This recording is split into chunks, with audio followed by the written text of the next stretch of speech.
ताई व्यक्तिमत्व गीतेचा सहभाग या विषयावर मार्गदर्शन करणार आहेत। मी त्यांना विनंती करते की त्यांनी मार्गदर्शन करावे।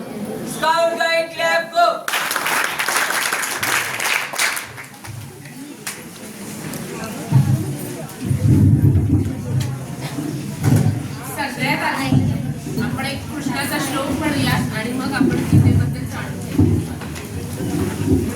श्री विभूषित नवनीरदाभार पीतांबरांदरुणबिंबफलाधरोष्टात् पूर्णेन्दु सुंदर मुखादरविंद नेत्रात् कृष्णात् परं किमपि तत्त्वमहं न जाने। असा हा श्रीकृष्ण ज्याचं तत्व जाणण्यासाठी आपल्याला स्वतः अर्जुन व्हावं लागेल, तेव्हा आपल्याला हा कृष्ण समजेल। आणि आज तर साक्षात सगळा अर्जुन कृष्ण विठ्ठल सगळे इथे उपस्थित, म्हणजे आल्या आल्या जेव्हा तुमच्या कपाळावरचं गंध पाहिलं तेव्हाच एक इतकं सात्विक अनुभूती असं वाटलं की मी पंढरपुरातच येऊन पोहोचली आज। आणि हे सगळे वारकरी इथे म्हणजे माझ्या माहेरची आठवण मला झाली आणि मी किती वेळ तरी पंढरपुरातच होते, कारण खरंच माझं माहेर पंढरपूर आहे।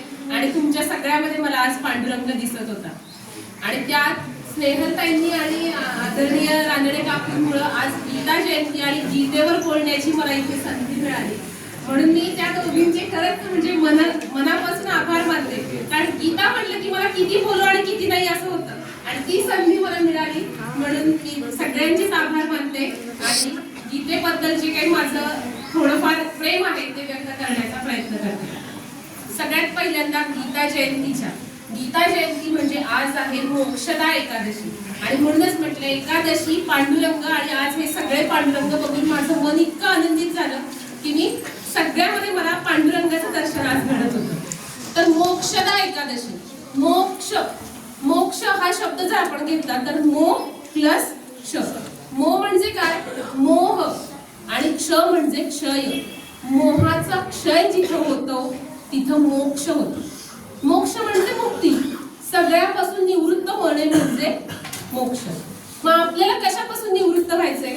मोहापासून निवृत्त व्हायचंय आणि म्हणून आजची एकादशी आहे ती मोक्षदा एकादशी, मोक्ष देणारी एकादशी, आपल्याला आपल्या मोहापासून निवृत्त करणारी, परावृत्त करणारी। आणि ती मोक्षदा एकादशी आपण साजरी करत असतो गीता जयंती म्हणून।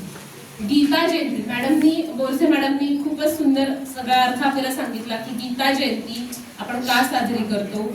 आणि बघा, व्यक्तीची जन्मदिवस, जयंती म्हणजे काय? जन्मदिवस। आपण व्यक्तीचा जन्मदिवस खूप उत्साहाने साजरा करतो, पण जगातला एकमेव असा ग्रंथ आहे जो निर्जीव आहे, सजीवांची जयंती आपण साजरी करतो। सजीव म्हणजे ज्यांच्यामध्ये श्वास चालू आहे। पण पुस्तकाची, एखाद्या ग्रंथाची दिसतंय का तुम्हाला त्याचं हृदय? आता हा ग्रंथ मी आणलेला आहे, याचं हृदय कुठे वगैरे याचे अवयव आपल्याला दिसतायत का? नाहीये। तरी पण या ग्रंथाची जयंती साजरी केली जाते, म्हणजे किती महान ग्रंथ आहे जो आपण 5000 वर्षापूर्वी श्रीकृष्णाने अर्जुनाला सांगितली होती। ते हे गीत आहे, श्रीमद भगवत गीता। गीता म्हटलं की तिथं गीत आलं, गीत गायलं होतं हे। बघा, तुम्हाला एखादं गाणं पटकन लक्षात राहतं, म्युझिक, गीत म्हणजे काय? म्युझिक आलं, नोट्स आल्या आणि त्या नोट्स आल्या, त्या नोटेशन नुसार ते गाणं बनतं आणि ते गाणं जेव्हा बनतं तेव्हा ते आवडायला लागतं। आता अध्याय सुद्धा आपण जेव्हा चालीत म्हणतो तेव्हा तो आवडायला लागतो। मी तुम्हाला शिकवतानाही सांगत होते की आपण हे चालीत म्हणायचं। बघा, कविं पुराणं मनुषासितारं, मग तो श्लोक जास्त लक्षात राहतो आपल्या का? कारण गाणं, आपला जन्मच बघा, बारसं जेव्हा होतं तेव्हा आपल्याला गाणं असतं। लहानपणापासून हार्टबीट्स जेव्हा आईच्या गर्भात असतं तेव्हा सुद्धा आई छान छान गाणी ऐकते, छान छान गोष्टी ऐकते आणि ह्या सगळ्यांचा परिणाम आपल्यावर होत असतो। आणि म्युझिक ऐकलं की आपण नैराश्यातून बाहेर पडतो, डिप्रेशन मधून बाहेर पडतो। मग श्रीकृष्णाने, अर्जुन सुद्धा डिप्रेशन मध्ये होता, नैराश्यामध्ये गेला होता आणि तेव्हा गायलेलं गीत म्हणजे श्रीमद भगवत गीता आणि ते संस्कृत मध्ये आहे, म्हणून आपल्याला असं वाटतं की ते खूप कठीण आहे। पण जेव्हा गीत म्हणून त्याच्याकडे बघाल, कृष्णाने गायलेलं ते एक सुंदर गीत होतं असं म्हणून त्याच्याकडे बघाल तर ही भगवद्गीता अतिशय सोपी आहे, अतिशय आनंद देणारी आहे। फक्त आपल्याला असं झालंय की 150 वर्ष इंग्रजांनी आपल्यावर राज्य केल्यामुळं 150 वर्षापासून आपल्या अभ्यासक्रमातून भगवद्गीता वगळली गेली होती. डायरेक्ट त्यांनी त्यांच्या पद्धतीने शिक्षण द्यायला सुरुवात केल्यामुळे काय झालं की भगवद्गीता मागं पडली आणि इतक्या वर्षानंतर ती परत आणायची म्हटल्यानंतर त्याला कष्ट घ्यावे लागतील. जसं काकू म्हणाल्या की एखादं चांगली गोष्ट करायची असेल तर त्याला अनेक वर्ष तपस्या करावी लागते, तेव्हा ते आचरणात येतं, तेव्हा ते अंगवळणी पडतं आणि ते जर वाईट गोष्ट वाईट गाणं पटकन लक्षात राहतं. म्हणून चांगल्या गोष्टींसाठी प्रयत्न करावे लागतात आणि त्या प्रयत्नांची खरी सुरुवात काकूंनी तर केलेली आहेच आहे की तुमच्यापर्यंत भगवद्गीता पोहोचवायची आणि ती पोहोचली पण आहे. तुम्ही खूप सुंदर अतिशय सुंदर म्हणून आम्ही सगळे तुमचं कौतुक करतो.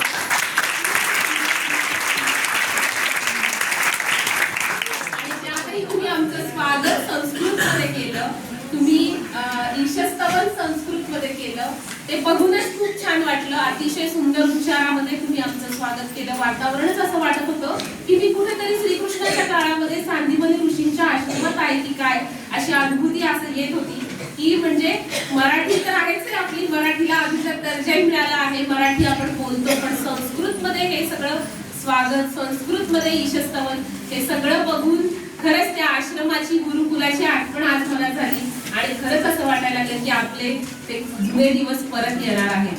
आणि म्हणून तुमच्या सगळ्यांचं ज्यांनी स्वागत गीत म्हटलं, ईशस्तवन म्हटलं आणि ज्या मॅडमनी त्यांचं करून घेतलं त्या सगळ्यांचं परत एकदा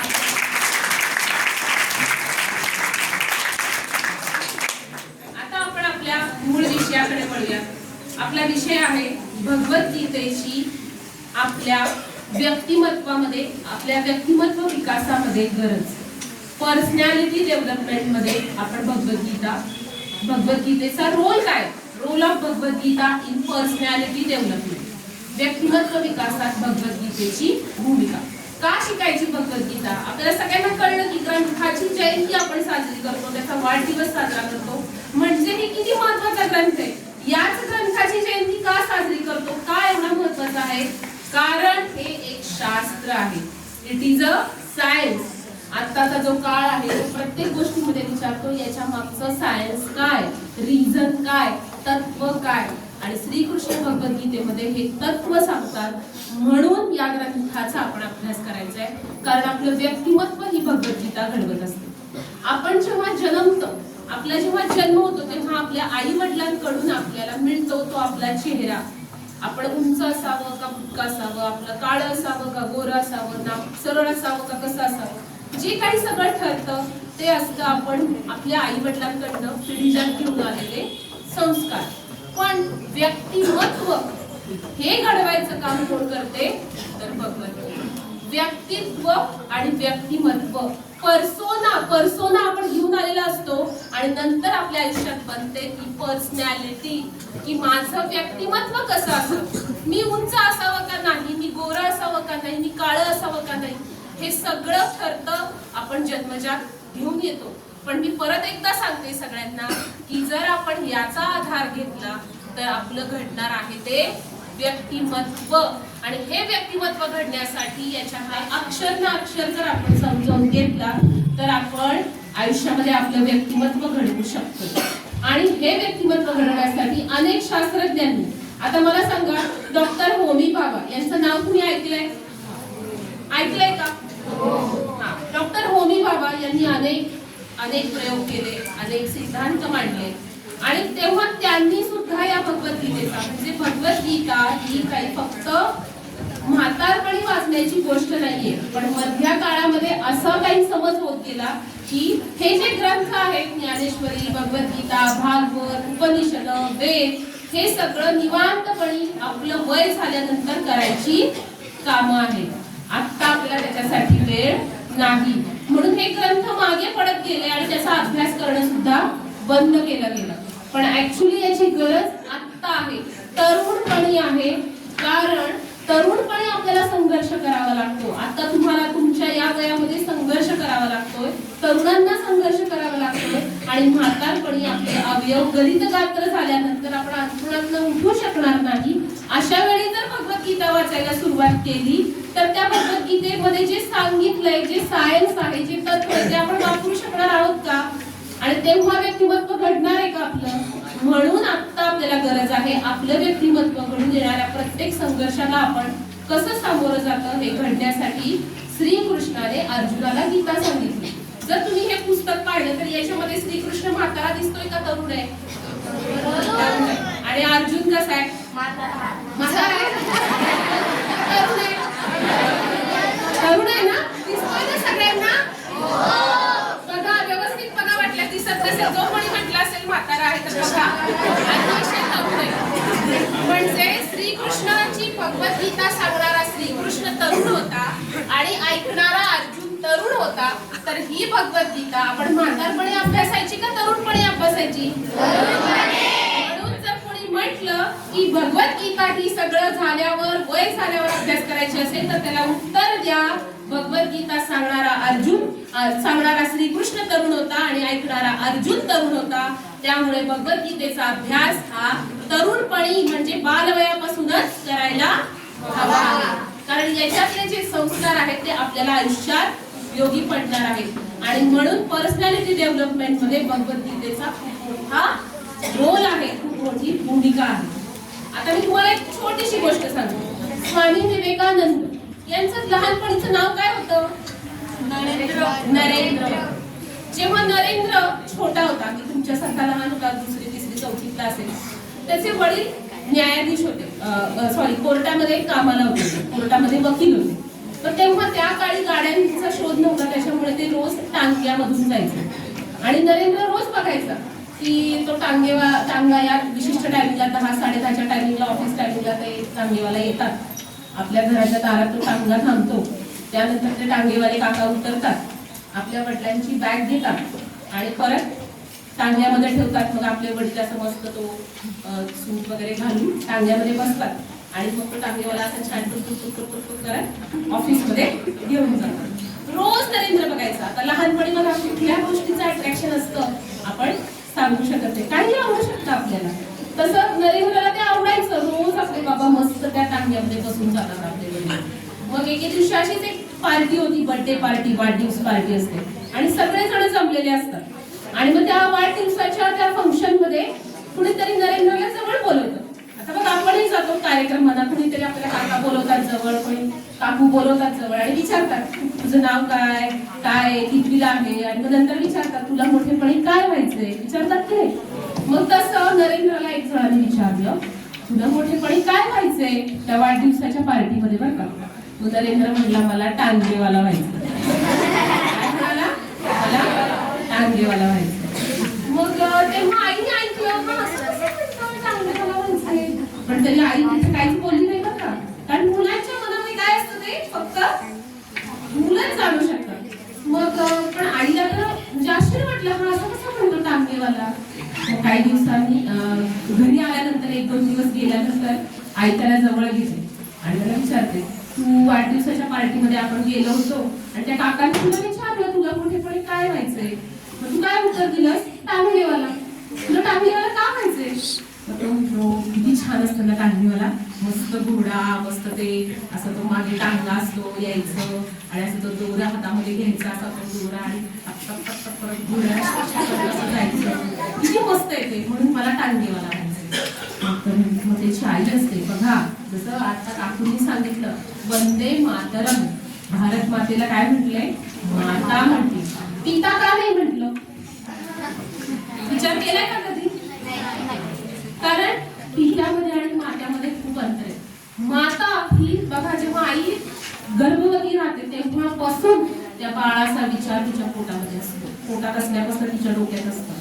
आणि मग ती जे काही खाते, जे काही पिते ते सगळं त्या बाळामध्ये उतरत असतं, तिचे सगळे संस्कार त्या बाळामध्ये उतरत असतात. आणि तेव्हापासून म्हणून आईची महती ही सगळ्यात मोठी. पित्याचा पण रोल तितकाच महत्वाचा आहे, पण वंदे मातरम येतं कारण आई रागावते, शिक्षा देते, सगळं करते, पण आईसारखं हृदय हे पित्या नाही देऊ शकत. बघा आई हृदय सुद्धा काढून देते, काळीच काढून देऊ शकते. माता म्हणजे हे पण म्हणतात ना, जननी जन्मभूमीच्या स्वर्गात अपि गरी असे, म्हणजे स्वर्गापेक्षाही श्रेष्ठ ही माझी जननी ही माता आहे. इतकं मातेचं महत्व आहे की ती मुलासाठी काहीही करायला तयार असते. स्वतःचं काळीज सुद्धा काढून द्यायला अशी तयार असते. म्हणून आपण ज्ञानेश्वर महाराजांना सुद्धा काय म्हणतो, माऊली म्हणतो. इतकं मातेचं महत्व आणि म्हणून त्यांच्या तोंडातून सुद्धा शब्द कुठले आले, वंदे मातरम. मग अशी ही माता श्रेष्ठ. मग ती माता काय करते, नरेंद्रला जवळ घेते आणि म्हणते की तुला टांगेवाला व्हायचं. मग तिने त्यांच्या घरामध्ये एक फोटो असतो आणि त्या फोटो जवळ येते ती माता नरेंद्राची आई आणि म्हणते तुला टांगेवाला व्हायचंय ना, तर तू टांगेवालाच हो, पण कसा टांगेवाला हो, असा. इथे दिसतोय का मागे रथ?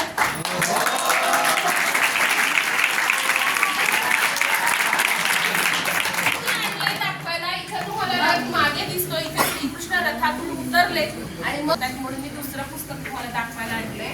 बघा या पुस्तकामध्ये हा टांगेवाला कोण आहे आणि मागे अर्जुन बसलेला आहे.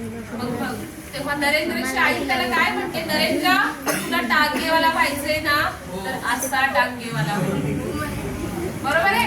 ह्या टांगेवाल्याने काय केलं, संपूर्ण जगाचा रथ नेलेला आहे वरती, संपूर्ण जगाचा. हा अर्जुन म्हणजे कोण आहे, आपण सगळे. या रथामध्ये बसलेला हा अर्जुन म्हणजे कोण आहे, आपण सगळे आहोत. कारण आपण हा अर्जुन सुद्धा डिप्रेशन मध्ये गेला होता, नैराश्यामध्ये गेला होता. अर्जुन म्हणत होता मी आता युद्ध करणार नाही, शेवटच्या क्षणापर्यंत तयार असणार. बघा पेपरला अगदी खूप छान तयारी झालेली असते. आता कुठलाही प्रश्न येऊ दे, रात्रंदिवस जागून अभ्यास केलेला असतो आणि आता वाटतं की पेपर समोर आला की मी सगळं लिहीन आणि अचानक म्हणतो की अरे मी ब्लँक झाले, मला काही आठवत नाही. तसं हा अर्जुन रणांगणावर युद्धासाठी तयार असतो. सगळं काही शिकलेलं असतं, सगळं येत असतं, सगळ्या रणनीती सगळं माहिती असतं. पण ऐन वेळेस जेव्हा युद्ध होतं, युद्धाच्या समोर तिथे रणांगणावर जातात, शंख फुंकला जातो, तेव्हा तिथे गेल्यावर तो काय म्हणतो, गांडीवं संस्कृते हत्वा त्वक्षैव परितह्यते. असं घाबरायला लागतो, घामेघूम होतो. आपल्याला पण बघा एखादा मॅथ्सचा पेपर समोर आल्यावर कसं होतं एकदम,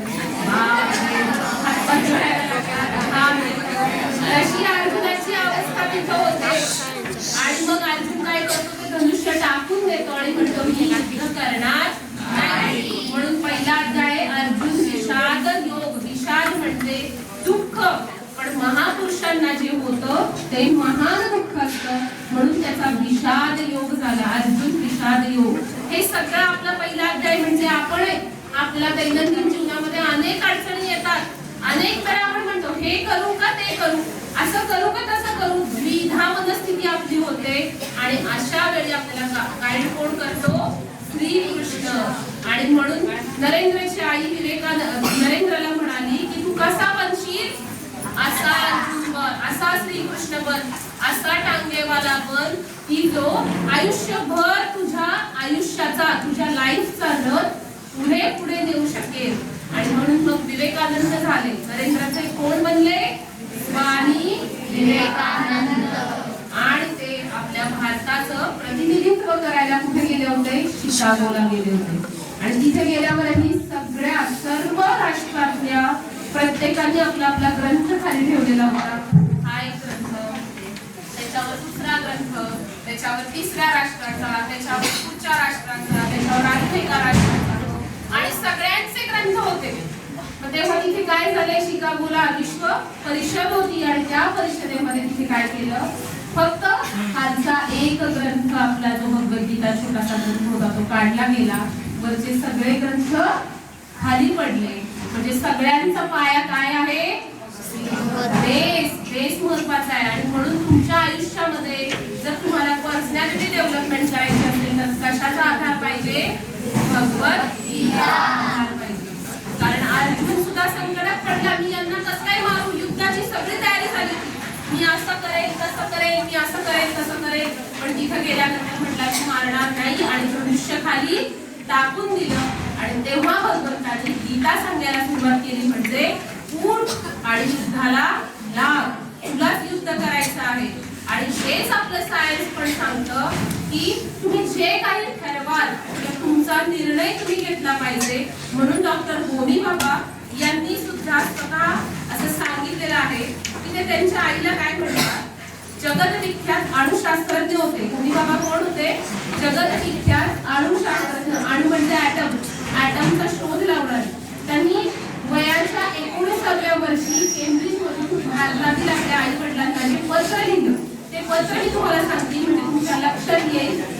भगवद्गीतेचा अभ्यास एखाद्या व्यक्तीला कसा कळवू शकतो बरं का? कुणाबद्दल उदाहरण सांगते मी, डॉक्टर होमी बाबा आपल्या आईला सांगतात, आईकडनं पत्रात लिहितात, I seriously say to you that business or job as an engineer is not the thing for me.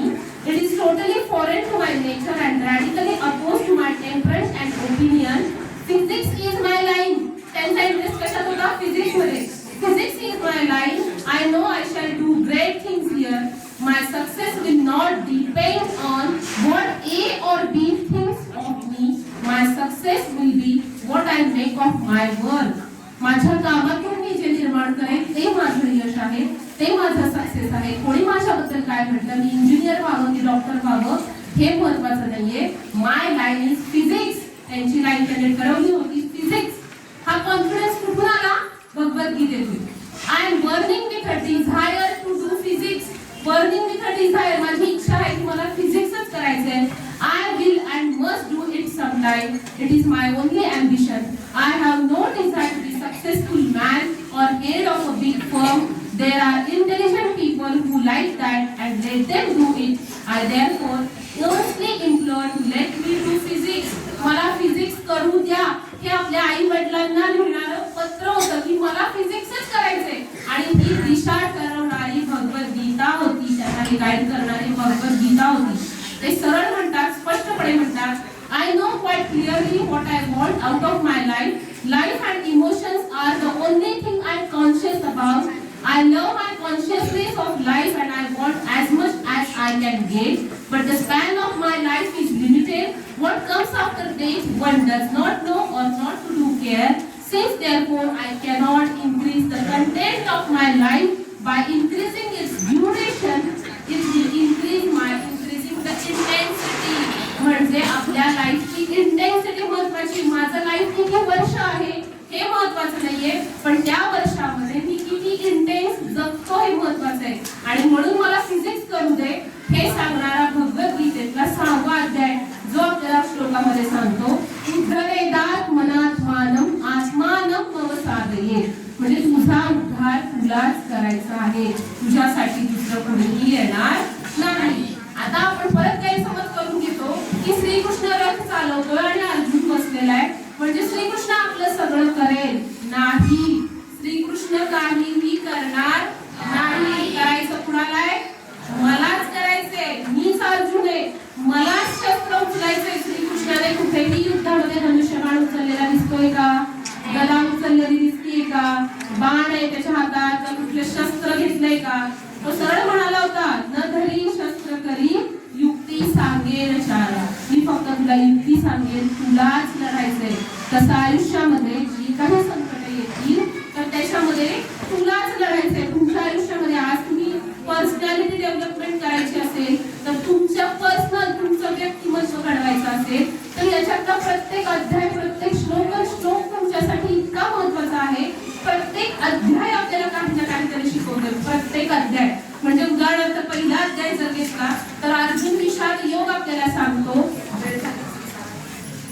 Wrong thinking is the only problem in life. पहिला अध्याय सांगतो अर्जुनाने काय केलं होतं? रॉंग थिंकिंग केलं होतं की मला काही येत नाहीये, हे माझे सगळे मामा काका सगळे बसलेत, मी आता लढणार नाही. तसं आपण पण काय करतो, नाही मॅथ्स खूप अवघड आहे, नको नको मॅथ्स नको, मग फिजिक्स नको, ते एक्सप्रेशन खूपच अवघड आहे, फिजिक्स मध्ये प्रॉब्लेम खूप अवघड आहेत, नको नको नको, मग मी मराठी करते. मग नको नको संस्कृत घेऊ, मग संस्कृत नको, ते व्याकरण फारच क्लिष्ट आहे, नको नको संस्कृत पण सोडून दे. मग केमिस्ट्री घेऊ, अरे बापरे त्या केमिस्ट्रीमध्ये त्या रिॲक्शन किती अवघड आहेत, लक्षात राहत नाही. बघा जसं हळूहळू तुमचं वय वाढेल आणि मोठे मोठे क्लासेसमध्ये याल, 11वी 12वी 10वी जेव्हा तुम्ही याल, मग असं वाटायला नको नको फिजिक्स सोडून देऊ. नाही नाही, मग केमिस्ट्री रिॲक्शन खूपच अवघड आहे, मग बायोलॉजी घेऊ.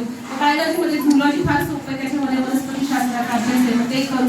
मग नको नको बॉटनी, मग नको झुलॉजी. असं आपण सतत कन्फ्युज होत राहू आपल्या आयुष्यामध्ये. आणि ते जर कन्फ्युजन तुम्हाला करायचं नसेल, तुमचा उद्धार तुम्हाला करायचा असेल तर पहिला अध्याय अर्जुन विषाद योगामध्ये आपण अर्जुन काय सांगतो पहिला अध्याय, wrong thinking is the only problem in life. हा पहिला अध्याय सांगतो. दुसऱ्या अध्यायामध्ये सांगितलंय, right knowledge is the ultimate solution of our all problems. Right knowledge गीतेमध्ये 18 अध्याय आहे. तुम्ही म्हणाल की हे 18 अध्याय आम्ही कसे शिकायचे, काय करायचे, याची सुरुवात तर झालेली आहे. पहिली स्टेप होती तुमची शिकणं, संस्कृत उच्चारासहित शिकणं. ह्याचा बेनिफिट काय होणार आहे तुमच्यावरती? तुम्ही जेव्हा प्रॉपर उच्चारासहित ग्रामर सहित जेव्हा म्हणणार आहे तेव्हा आपल्या इथे मस्तिष्क ग्रंथी जी सगळ्यात मोठी एक ग्लँड असते तिला म्हणतात पिट्युटरी ग्लँड, त्यालाच म्हणतात मास्टर ग्लँड. मास्टर कोण असतं? आता तुमचे मास्टर कोण आहे? मुख्याध्यापक सर.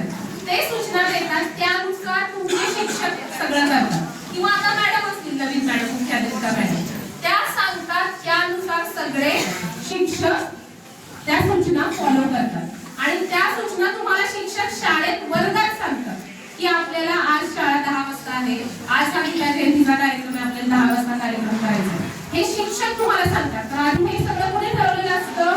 मास्टरने. मास्टर म्हणजे ज्याची सगळ्यावरती कंट्रोल असते, पकड असते.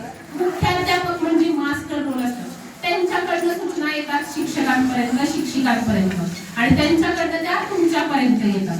तसं आपल्या ब्रेन मध्ये सगळ्यात मोठी ग्रंथी असते पिट्युटरी ग्लँड. अनेक ग्रंथी आहेत आपल्या पूर्ण शरीरामध्ये, पण सगळ्यात मास्टर ग्लँड कोणती आहे?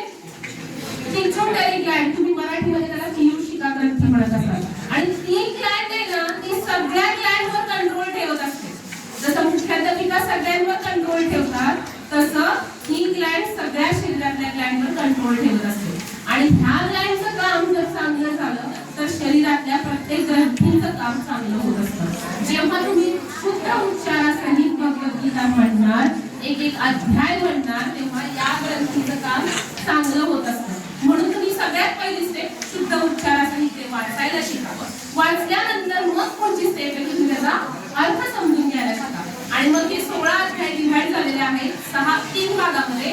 पहिले 6 अध्याय कर्मयोग सांगतो, दुसरे 6 अध्याय भक्तियोग सांगतो आणि तिसरे 6 अध्याय पुढचे भक्ती आणि नंतर ज्ञानयोग सांगतो. आणि मग असं करत आपण मोक्षापर्यंत म्हणजे मोहांच्या क्षयापर्यंत जातो. पण सगळ्यात तुमच्या आयुष्यामध्ये काय महत्वाचं आहे तर तुमचं ध्येय, तुमचं गोल काय आहे ते समजून घेणं आणि त्यानुसार कर्म करणं. आणि म्हणून प्रत्येक अध्याय आपल्याला सांगत असतो.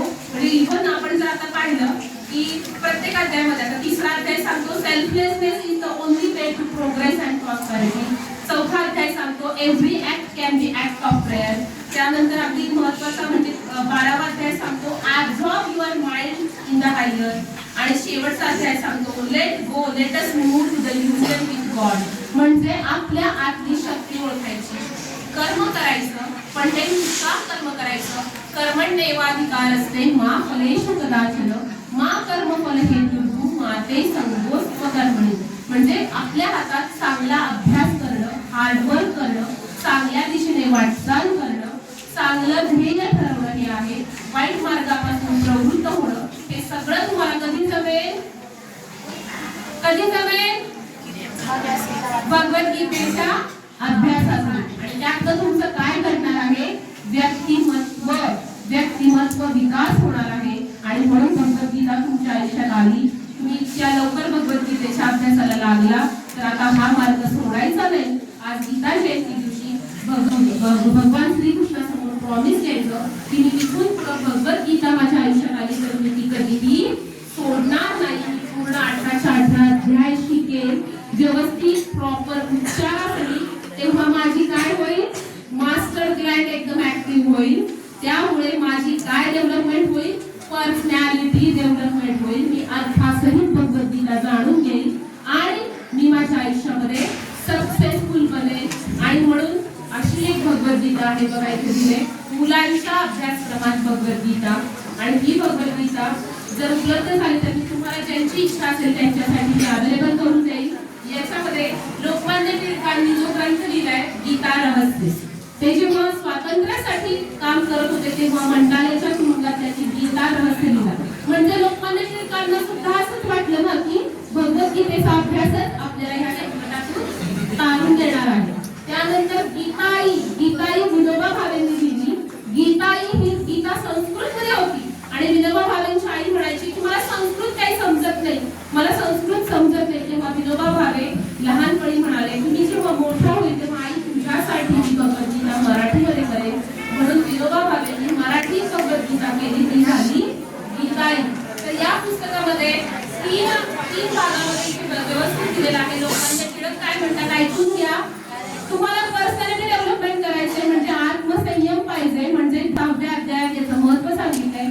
आपण जर स्थिर बसू शकत नसतो तर आपली पर्सनॅलिटी कशी डेव्हलप होणार? जे कोणी बडबड करतंय, जे कोणी बडबड हालचाल करतंय, कशी काय पर्सनॅलिटी डेव्हलप होणार? जर आपण 2-3 तास बसू शकत नसू तर या पुस्तकामध्ये दिलेलं आहे लोकमान्य टिळक काय म्हणतात, डॉक्टर राधाकृष्णन काय म्हणतात आणि गीता म्हणजे विनोबा भावे काय म्हणतात असं दिलेलं आहे. त्यानंतर प्रत्येकाची बोधकथा दिली आणि अर्थ स्पष्ट केलाय. जर ही भगवद्गीता तुम्ही तुमच्या दैनंदिन आयुष्यामध्ये रोज वापरली तर तुमची पर्सनॅलिटी अशी होईल की त्यानंतर तुम्ही प्रत्येक क्षणी, जसं मी माझ्या शिक्षकांना आजही आठवते, माझे कुंभारे गुरुजी ज्यांच्यामुळे मला गणिताची बुद्धी होती, पण आज माझं गणित झालं ते कुंभारे गुरुजींमुळे. मी त्यांचे आयुष्यभर कधीच काय म्हणतो शिक्षकांना विसरू शकत नाही. माझे वकील सर ज्यांच्यामुळे माझं इंग्लिश चांगलं झालं, माझ्या बारसोडे मॅडम ज्यांच्यामुळे माझं सायन्स चांगलं झालं, मी माझ्या शिक्षकांना कधीच विसरू शकले नाही. तसं ही भगवद्गीता तुमच्या आयुष्यात आणणाऱ्या स्नेहलताई आणि नीलाताई रानडे काकू यांना तुम्ही कधीच विसरू शकणार नाही. त्यांच्यासाठी